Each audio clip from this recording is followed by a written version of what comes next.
So the coronavirus pandemic made it very made it very hard for me to upload to YouTube.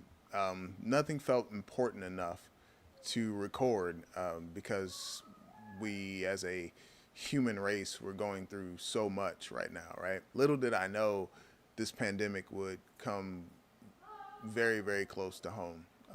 Not close, but to my home.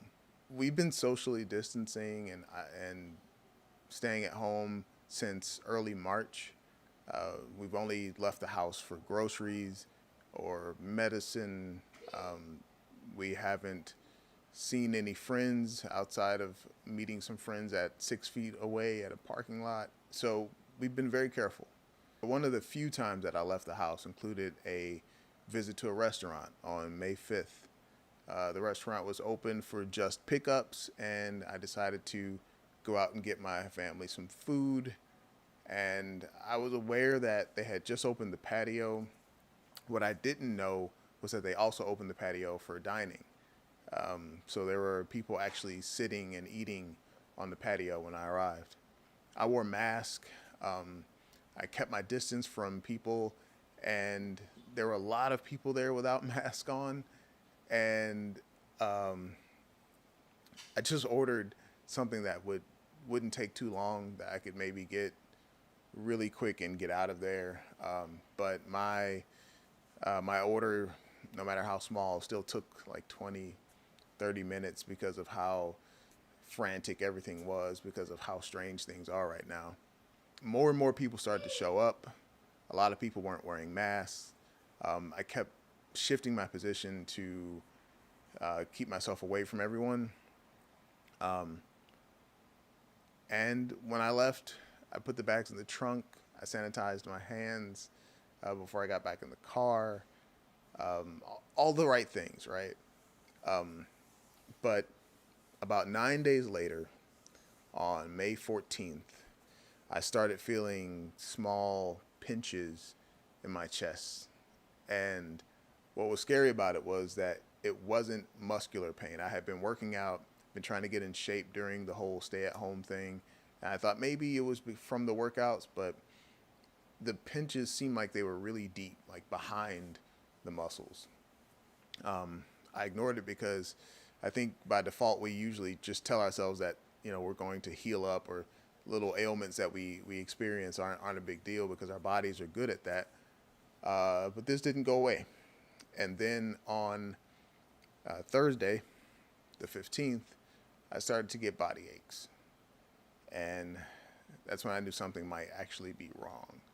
So on uh, the 16th, I called off work and I went and got tested. It was a drive up test facility. I still had body aches, no temperature at that point. Um, and I went home and I isolated. I moved out of my bedroom, came up to this isolation space that I'm in right now, and uh, tried to sleep it off. Um, as time passed, I started to feel more pressure in my right lungs, a lot of discomfort. It almost felt like there was like gas bubbles in my chest. Um, it was just uncomfortable. I had to sleep on my left side just to be able to go to sleep. Um, so the weekend was really rough.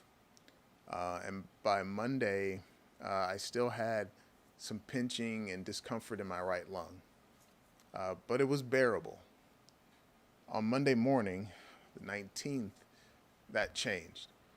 I started to get sharp, sharp, deep pains in the back of my lung, pain that I'd never experienced before. It was overwhelming how painful it was. My wife was actually about to have a meeting, and I was just going to lay down during her meeting, and I called her downstairs and I said, "Hey, this isn't feeling so great. I don't think this is good." And she asked me, "Do you think we need to go to the hospital?" And you know, I generally don't complain about pain too much, but I said, "Yeah, I think we need to go." So I went to the hospital. I went to the emergency room and got an X-ray for my chest, and they did see an abnormality. in my lungs, likely due to COVID. And I already expected that it might be that anyway. But they were pretty certain when they saw the patterns of pneumonia developing in my lungs that it was COVID. So it was very scary. Like I said, it was the most painful thing that I've ever experienced before. Um, I was actually in the hospital bed, and I decided to let out a little cough because I felt a little bit of tightness in my chest, and it was a very subtle cough. But when I coughed, it felt like my entire right side was going to explode.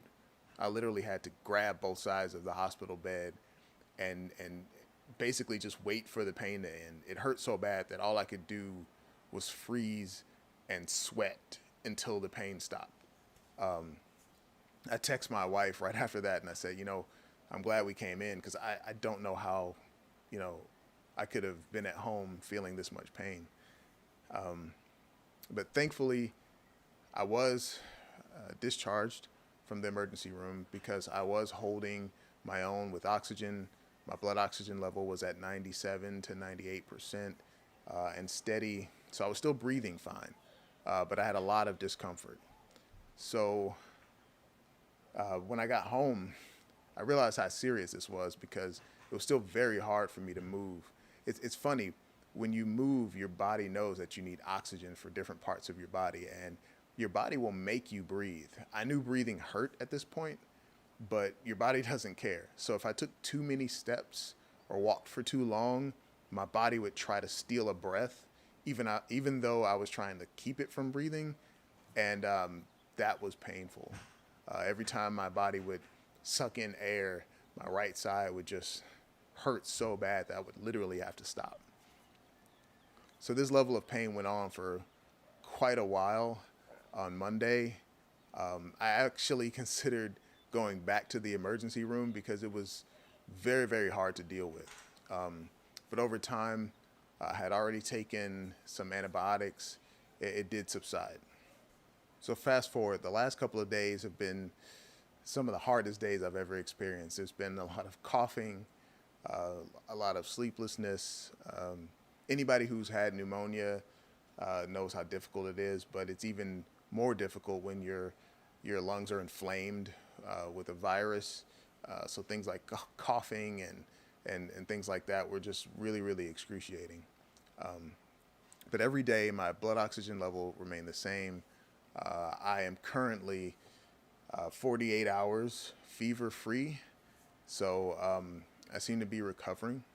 This is day 8, as a matter of fact.